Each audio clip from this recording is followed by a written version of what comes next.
راته وبخه همواړه عصیان دا مې تاله رضا رضا یا الله د شیطان له وسوسو غواړم امان زړه مې تا ته فریاد دی د ژوند لار وړاندې کوونکی مولوي محمد یاسین فهیم.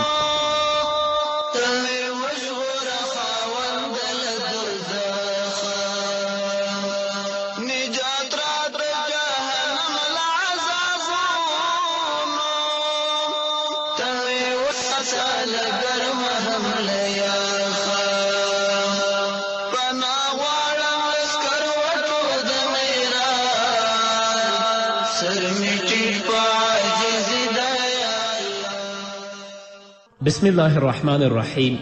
الحمد لله رب العالمين حمد الشاكرين، الصلاة والسلام على سيد الأنبياء والمرسلين سيدنا ونبينا وشفيعنا ومولانا محمد وعلى آله وأصحابه الطيبين الطاهرين.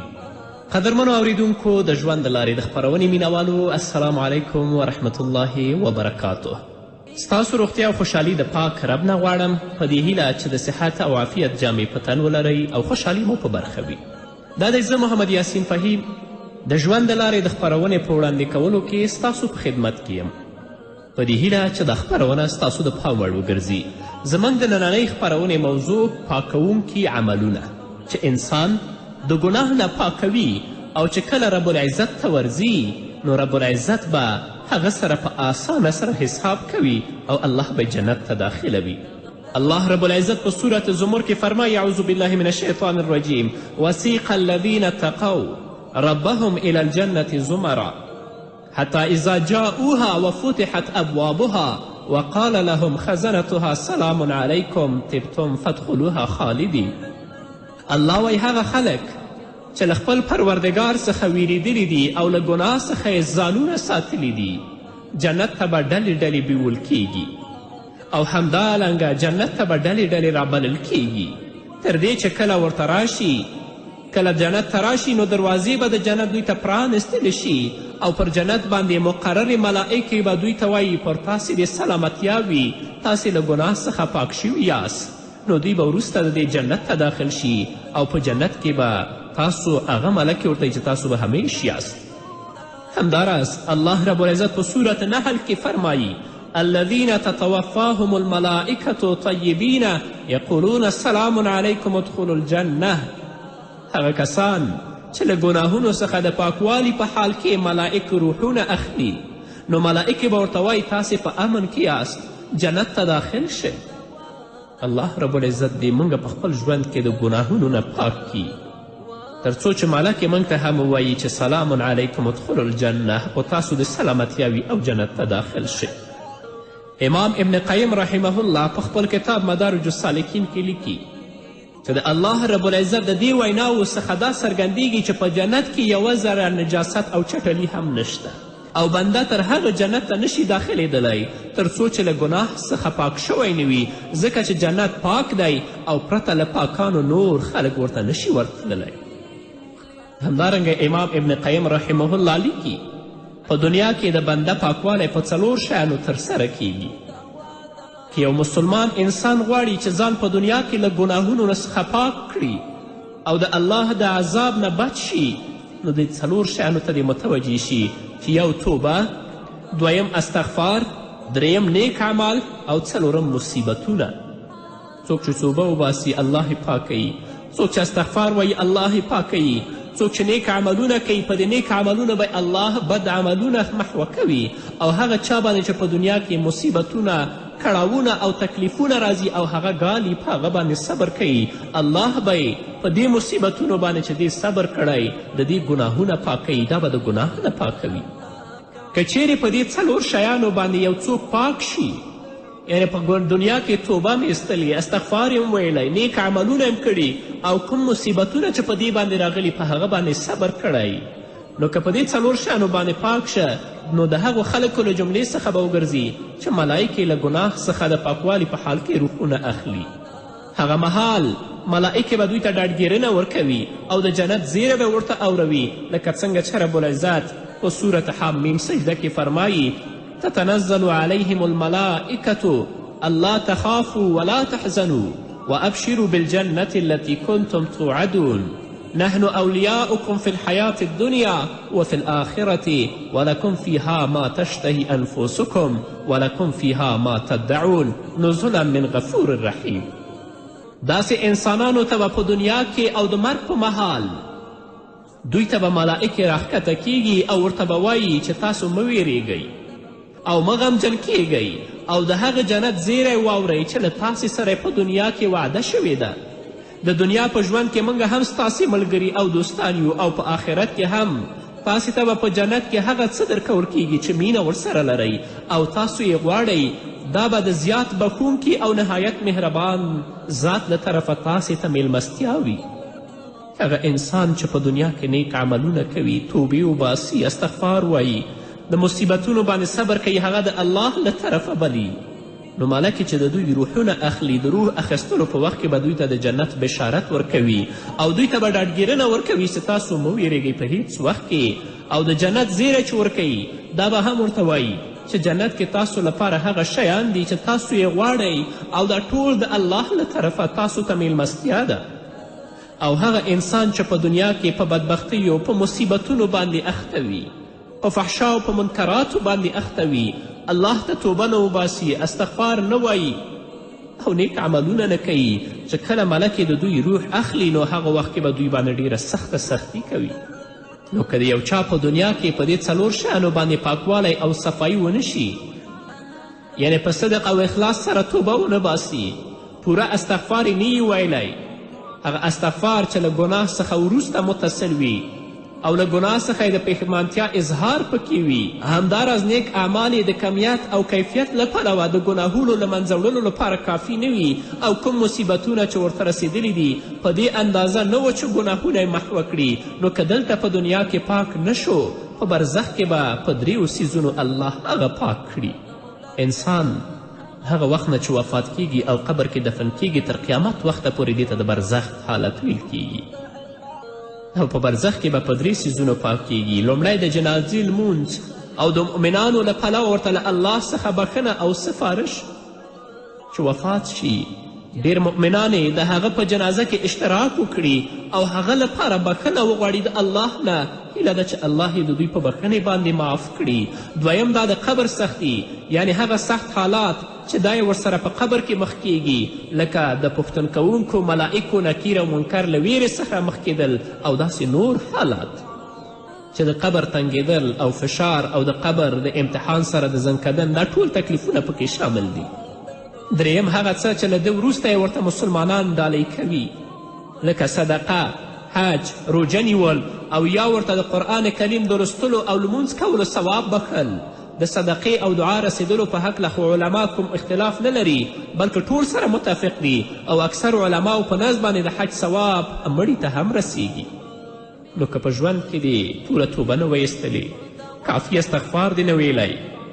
نیک اعمال دې د کمیت او کیفیت له پلوه د ګناهونو له منځه وړلو لپاره کافي نه ول، او کوم مصیبتونه چې در باندې راغلي و یا دې صبر نه وکړی یا ستا د ګناه د محوه کولو لپاره کافي نه ول، نو په برزخ کې به دې الله په 3 څیزونو پاکوي. یو د جنازې لمونځ باندې، او دویم د قبر سخت حالاتو باندې، دریم هغه ایصال ثواب چې وروسته د مرګه تا پسې ستا دوستان کوي. که چیرې د برزخ په مرحله کې له ګناهونو څخه پوره پاک نه شو په دې 3 شیانو باندې، نو بیا به د قیامت په ورځ په 4 شیانو باندې الله دا پاکوي. د قیامت د ورځې پریشانی، د الله تعالی په وړاندې د ودرېدلو سختي، او هغه څوک چې ستا شفاعت کوي د هغو د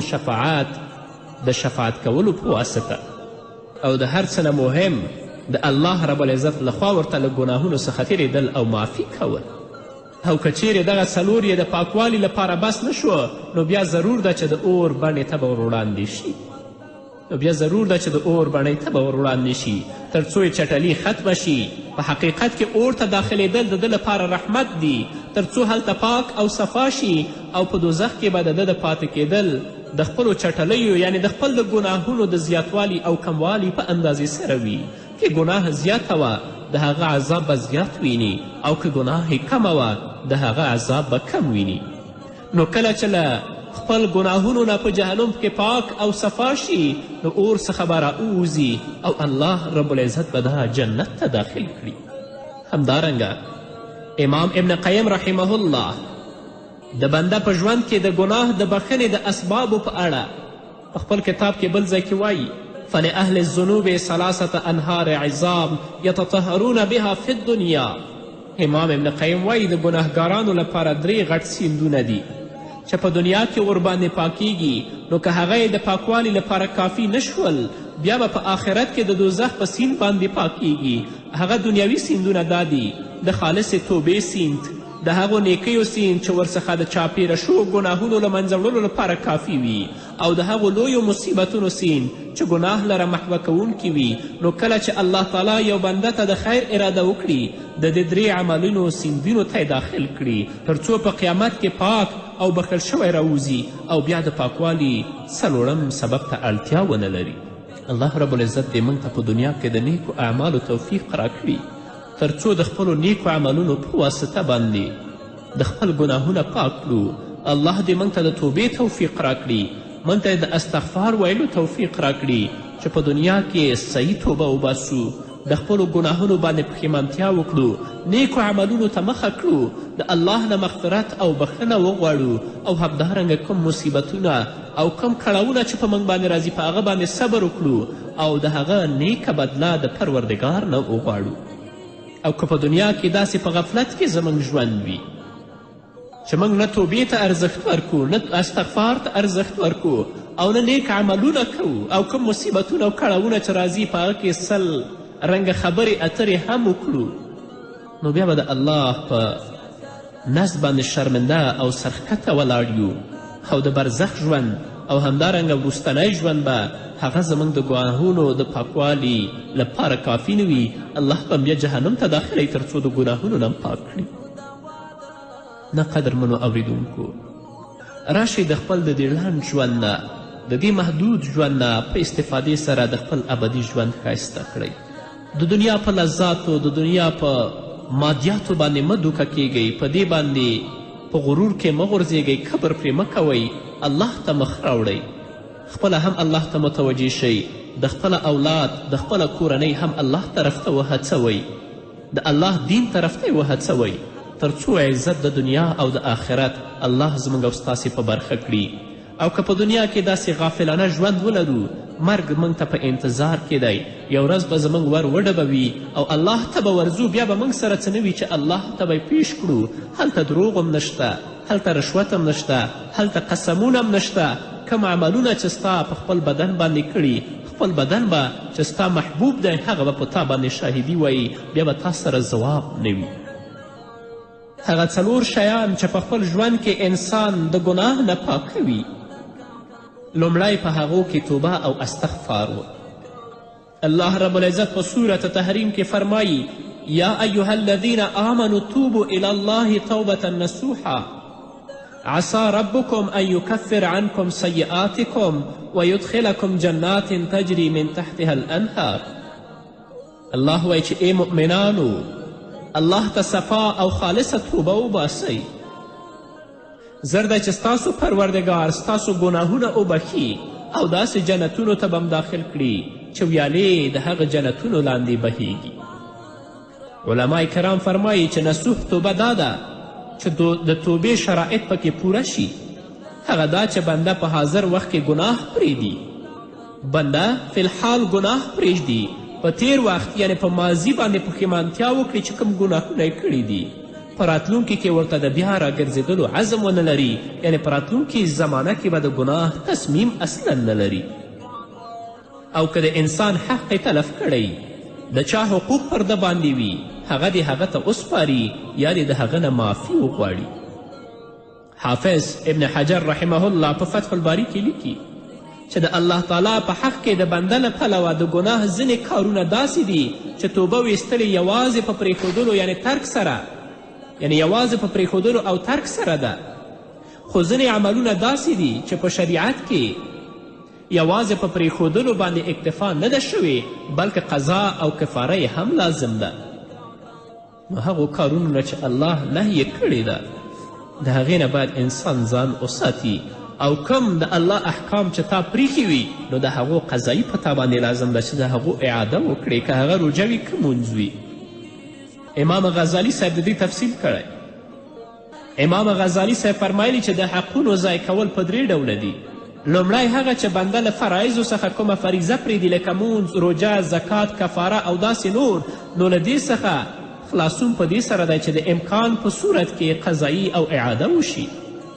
دویم هغه ناروا کار چې بنده ورته راتګ کړی وي لکه شراب څکل د شپېلۍ وهل سود خوړل او داسې نور له دې څخه ځان خلاصول په دې سره دي چې ورباندې پښیمانه شي او بیا ورته هیڅکله راونه ګرځي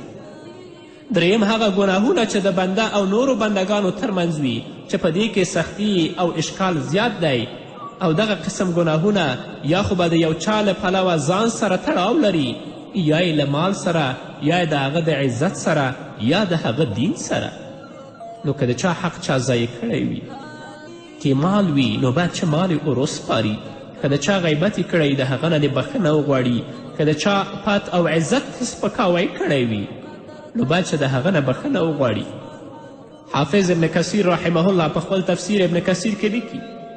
کله چې توبه په جزم او قاطعیت سره وي او شروط یې هم برابر وي نو ګناهونه له منځه وړي او ګناهونه محوه کوي لکه څرنګه چې په صحیح حدیث کې رسول الله صلی الله علیه وسلم فرمایلی دي الاسلام یجب ما قبله و توبة تجب ما قبلها اسلام د انسان هغه بد عملونه له منځه وړي چې مخکې ورڅخه کړ شوي دي یعنې د کفر په حالت کې او توبه محوه کوي هغه ګناهونه چې مخکې د دې انسان نه صادر شوي وي خو چې توبه سالمه او صحیح او نصوح توبه وي دا نه چې نن توبه سبا بیا ګناه سبا توبه بله ورځ بیا ګناه رسول الله صلی الله علیه وسلم فرمایلی دي هغه انسان چې دا کار کوي کل مستهزی بربه گویا چې په خپل رب باندې نعوذ بالله مسخره کوي نه چې توبه وباسي ډیر په اخلاص او ډیر په صداقت سره الله ته توبه وباسه په مخکې ګونې او ګناهونو باندې پښیمانه شه په راتلونکو کې نیک عملونو ته مخه کړه او دا تصمیم ولره چې هیڅکله به بیا زه ګناه ته مخ نه راوړم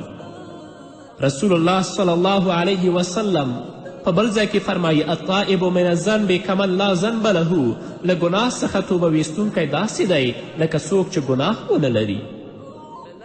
په توبې سره انسان د خپلو ګناهونو نه داسې پاکیږي لکه ستا په جامه او ستا په لباس کې چې څه نجاست وي هغه د تودو اوبو او د صابون یا د ظرف په واسطه باندې پاکیږي نو قدرمنو اوریدونکو مسلمانانو ورونو او خویندو موږ خو تل په ګناه اخته یو که دا 40 ساعته چې شپه ورځ ده د دې محاسبه او سنجش وکړو او په دقت باندې متوجه شو دې ته چې د 40 ساعته کې څومره ما د الله لپاره کار وکړه او څومره ما د خپل ځان لپاره کار وکړه او څومره مې د شیطان او د دنیا لپاره کار وکړه نو بیا انسان ته معلومات کیږي خو کله موږ هم دا ځان سره محاسبه نه ده کړې بس ژوند هم دی په غفلت کې او په ګنسي کې تیریږي نه مسلمان دپاره دا پکار ده چې ځان بیدار کړي مسلمان لپاره دا پکار ده چې ځان ویښ کړي د الله کلام ته رجوع وکړي د رسول الله احادیثو ته رجوع وکړي او د خپل ژوند د خپل کورنۍ ژوند د خپل اولاد ژوند د الله د کلام په رڼا کې د محمد رسول الله صلی الله علیه وسلم د احادیثو په رڼا کې تیرې کړي الله موږ ته مهلت راکوي د الله په صبر باندې مه دوکه کیږئ چې الله بیا ونیولی د الله له نیولو نه بیا خلاصون نه لرئ ان اخذ ربک لشدید نن ډیر زموږ وروڼه دي چې په بدو کارونو باندې اخته دي ډیرې خویندې دي داسې چې په بدو کارونو باندې اخته دي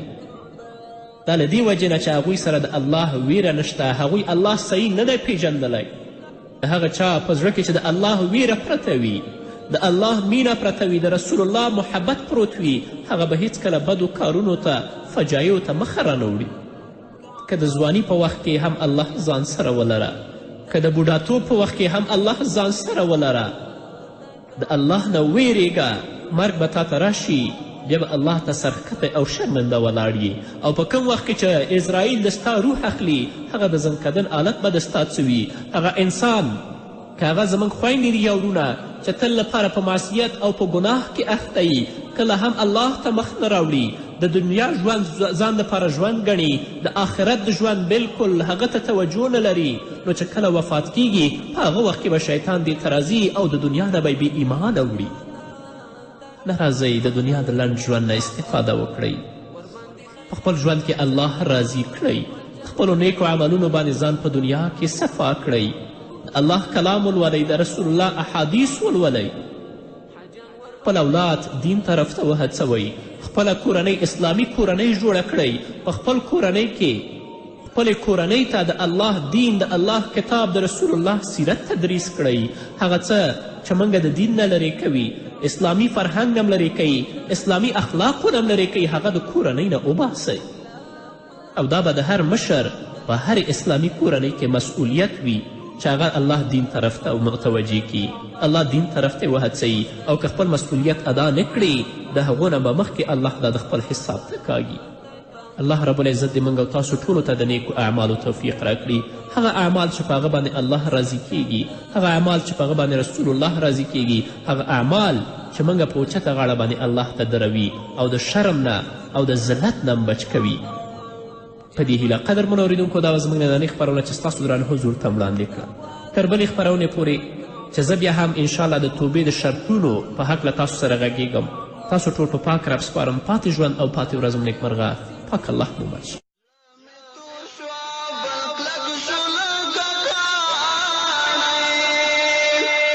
نرمیږي الله نه صفا کیږي د ګناه پیټی مې دروند شولو یا خدایه حال مې ورځ تر بلې ورځې خرابېږي بری راکړه مقابل کې د شیطان ډېره ستره دښمني ده یا الله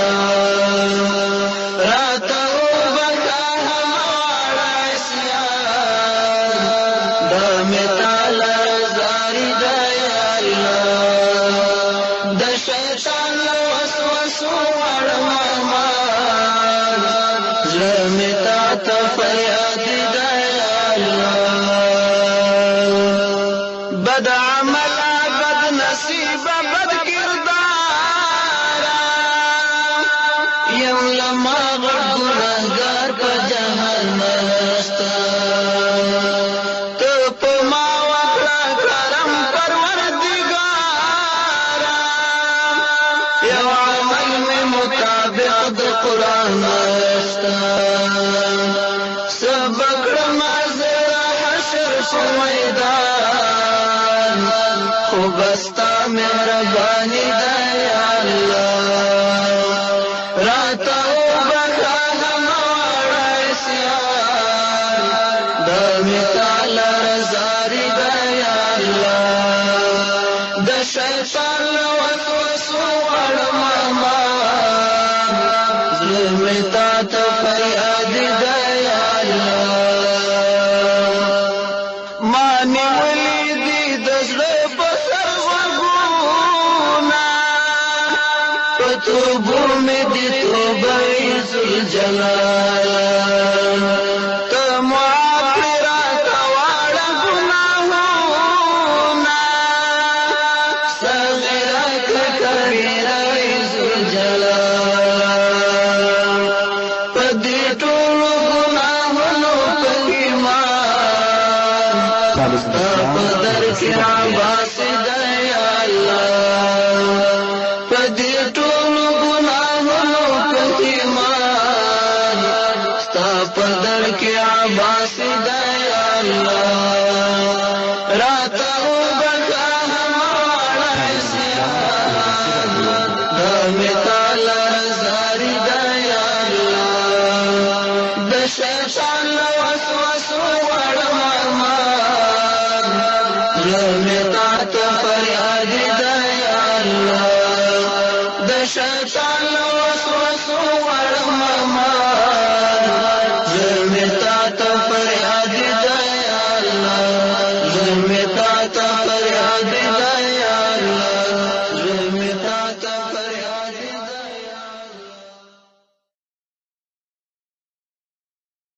محدود ژوند نه په استفادې سره د خپل ابدي ژوند ښایسته کړئ. د دنیا په لذاتو، د دنیا په مادیاتو باندې مه دوکه کیږئ، په دې باندې په غرور کې مه غورځېږئ، کبر پرې مه کوئ، الله ته مخ راوړئ. خپله هم الله ته متوجه شئ، د خپله اولاد، د خپله کورنۍ هم الله طرف ته وهڅوئ، د الله دین طرف ته یې وهڅوئ، تر څو عزت د دنیا او د آخرت الله زموږ او ستاسې په برخه کړي. او که په دنیا کې داسې غافلانه ژوند ولرو، مرګ موږ ته په انتظار کې دی. یو ورځ به زموږ ور وډبوي او الله ته به ورځو، بیا به موږ سره څه نه وي چې الله ته به یې پیش کړو. هلته دروغ هم نشته، هلته رشوت هم نشته، هلته قسمونه هم نشته. کوم عملونه چې ستا په خپل بدن باندې کړي، خپل بدن به چې ستا محبوب دی هغه به په تا باندې شاهدي وایي، بیا به تا سره ځواب نه وي. هغه 4 شیان چې په خپل ژوند کې انسان د ګناه نه پاکوي، لومړی په هغو کې توبه او استغفار و. الله رب العزت په سورة تحریم کې فرمایي: یا ایها الذین آمنوا توبوا الی الله توبة نصوحا عسى ربكم ان يكفر عنكم سيئاتكم ويدخلكم جنات تجري من تحتها الانهار. الله وایي چې ای مؤمنانو، الله ته صفا او خالصه توبه وباسئ. زر دی چې ستاسو پروردګار ستاسو ګناهونه وبخي او داسې جنتونو ته به هم داخل کړي چې ویالې د هغه جنتونو لاندې بهیږي. علما کرام فرمایي چې نصوح توبه دا ده چې د توبې شرایط پکې پوره شي. هغه دا چې بنده په حاضر وخت کې ګناه پرېږدي، بنده فی الحال ګناه پرېږدي، په تیر وخت یعنی په ماضي باندې پښیمانتیا وکړي چې کوم ګناهونه یې کړي دي. په راتلونکي کې ورته د بیا راګرځېدلو عزم ونه لري، یعنی په راتلونکي زمانه کې به د ګناه تصمیم اصلا نه لري. او که د انسان حق یې تلف کړی، د چا حقوق پر ده باندې وي، هغه دې هغه ته وسپاري یا دې د هغه نه معافي وغواړي. حافظ ابن حجر رحمه الله په فتح الباري کې لیکي چې د الله تعالی په حق کې د بنده له پلوه د ګناه ځینې کارونه داسې دي چې توبه ویستلې یوازې په پرېښودلو یعنی ترک سره، یعنی یوازې په پرېښودلو او ترک سره ده. خو ځینې عملونه داسې دي چې په شریعت کې یوازې په پرېښودلو باندې اکتفا نه ده شوې، بلکې قضا او کفاره یې هم لازم ده. نو هغو کارونو نه چې الله نهیې کړې ده، د هغې نه باید انسان ځان وساتي. او کم د الله احکام چې تا پریښي وي، نو د هغو قضایي په تا باندې لازم ده چې د هغو اعاده وکړې، که هغه روژه وي که مونځ وي. امام غزالی صاحب د دې تفصیل کړی. امام غزالی صاحب فرمایلی چې د حقونو ضایع کول په 3 ډوله دي. لومړی هغه چې بنده له فرایضو څخه کومه فریضه پرېږدي، لکه مونځ، روژه، زکات، کفاره او هغه څوک چې ستا شفاعت کوي، د هغو د شفاعت کولو په واسطه. او د هر څه نه مهم د الله رب العزت لخوا ورته له ګناهونو څخه تېرېدل او معافي کول. او که چیرې دغه 4 یې د پاکوالي لپاره بس نه شوه، نو بیا ضرور ده چې د اور بڼې ته به ور وړاندې شي. تر څو یې چټلي ختمه شي. په حقیقت کې اور ته داخلېدل د ده لپاره رحمت دی، تر څو هلته پاک او صفا شي. او په دوزخ کې به د ده د پاتې کېدل د خپلو چټلیو یعنی د خپل د ګناهونو د زیاتوالي او کموالي په اندازې سره وي. که ګناه زیاته وه، د هغه عذاب به زیات ویني، او که ګناه یې کمه وه، د هغه عذاب به کم ویني. نو کله چې له خپل ګناهونو نه په جهنم کې پاک او صفا شي، نو اور څخه به راووځي او الله رب العزت به دا جنت ته داخل کړي. همدارنګه امام ابن قیم رحمه الله د بنده په ژوند کې د ګناه د بخښنې د اسبابو په اړه په خپل کتاب کې بل ځای کې وایي: فلأهل الذنوب 3 انهار عظام یتطهرون بها فی الدنیا. امام ابن قیم وایي د ګناهګارانو لپاره 3 غټ سیندونه دي چې په دنیا کې ورباندې پاکیږي. نو که هغه یې د پاکوالي لپاره کافي نشول، بیا به په آخرت کې د دوزخ په سیند باندې پاکیږي. هغه دنیوي سیندونه دا دي: د خالصې توبې سیند، د هغو نیکیو سیند چې ورڅخه د چاپیره شوو ګناهونو له منځه وړلو لپاره کافي وي، او د هغو لویو مصیبتونو سیند چې ګناه لره محوه کوونکي وي. نو کله چې الله تعالی یو بنده ته د خیر اراده وکړي، د دې 3 عملونو سیندونو ته داخل کړي، تر څو په قیامت کې پاک او بخښل شوی راوځي، او بیا د پاکوالي 4م سبب ته اړتیا ونه لري. الله رب العزت دې موږ ته په دنیا کې د نیکو اعمالو توفیق راکړي، تر څو د خپلو نیکو عملونو په واسطه باندې د خپل ګناهونه پاک کړو. الله دې موږ ته د توبې توفیق راکړي، موږ ته د استغفار ویلو توفیق راکړي چې په دنیا کې صحیح توبه وباسو، د خپلو ګناهونو باندې پښیمانتیا وکړو، نیکو عملونو ته مخه کړو، د الله نه مغفرت او بخښنه وغواړو او همدارنګه کوم مصیبتونه او کوم کړاوونه چې په موږ باندې راځي په هغه باندې صبر وکړو او د هغه نیکه بدله د پروردګار نه وغواړو. او که په دنیا کې داسې په غفلت کې زموږ ژوند وي چې موږ نه توبې ته ارزښت ورکو، نه استغفار ته ارزښت ورکو او نه نیک عملونه کوو او کوم مصیبتونه او کړاوونه چې راځي په هغه کې سل رنګه خبرې اترې هم وکړو، نو بیا به د الله په نزد باندې شرمنده او سرښکته ولاړ یو او د برزخ ژوند او همدارنګه وروستنی ژوند به هغه زموږ د ګناهونو د پاکوالي لپاره کافي نه وي. الله به بیا جهنم ته داخلوي تر څو د ګناهونو نه پاک کړي. نه قدرمنو اوریدونکو، راشئ د خپل د دې لنډ ژوند نه د دې مخکې به ورته وایي تاسې په امن کې یاست، جنت ته داخل شئ. الله رب العزت دې موږ په خپل ژوند کې د ګناهونو نه پاک کړي تر څو چې مالک یې موږ ته هم ووایي چې سلام علیکم ادخلوا الجنه او تاسو د سلامتیا وي او جنت ته داخل شئ. امام ابن قیم رحمه الله په خپل کتاب مدارج السالکین کې لیکي چې د الله رب العزت د دې ویناوو څخه دا څرګندیږي چې په جنت کې یوه ذره نجاست او چټلي هم نشته او بنده تر هغه جنت ته نشي داخلیدلی تر څو چې له ګناه څخه پاک شوی نه وي، ځکه چې جنت پاک دی او پرته له پاکانو نور خلک ورته نشي ورتللی. همدارنګه امام ابن قیم رحمه الله لیکي په دنیا کې د بنده پاکوالی په 4 شیانو ترسره کیږي. که یو مسلمان انسان غواړي چې ځان په دنیا کې له ګناهونو څخه پاک کړي او د الله د عذاب نه بچ شي، نو د 4 شیانو ته دې متوجه شي چې یو توبه، دویم استغفار، دریم نیک عمل او 4 مصیبتونه. څوک چې توبه وباسي الله یې پاکوي، څوک چې استغفار وایي الله یې پاکوي، څوک چې نیک عملونه کوي په دې نیک عملونه به الله بد عملونه محوه کوي او هغه چا باندې چې په دنیا کې مصیبتونه، کړاوونه او تکلیفونه راځي او هغه ګالي په هغه باندې صبر کوي، الله به یې په دې مصیبتونو باندې چې دې صبر کړی د دې ګناهونه پاکوي، دا به د ګناه نه پاکوي. که چیرې په دې 4 شیانو باندې یو څوک پاک شي،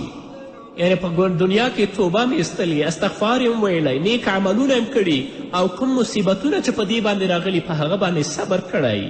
نو که په دې 4 شیانو باندې پاک شه، نو د هغو خلکو له جملې څخه به وګرځي چې ملایکې له ګناه څخه د پاکوالي په حال کې روحونه اخلي.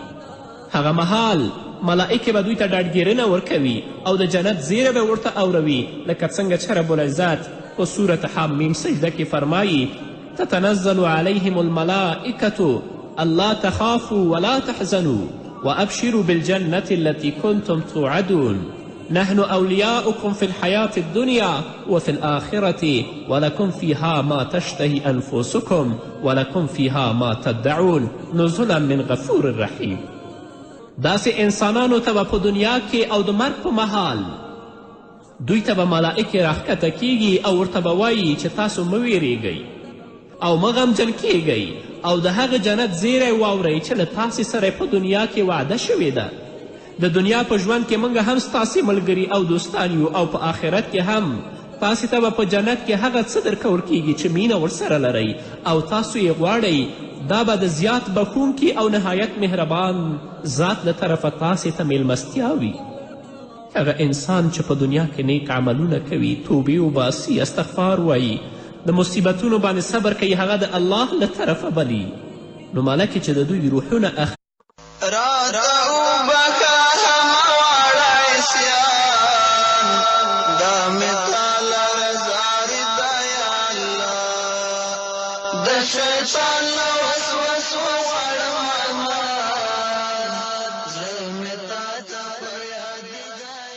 د ژوند لار وړاندې کوونکی مولوي محمد یاسین فهیم.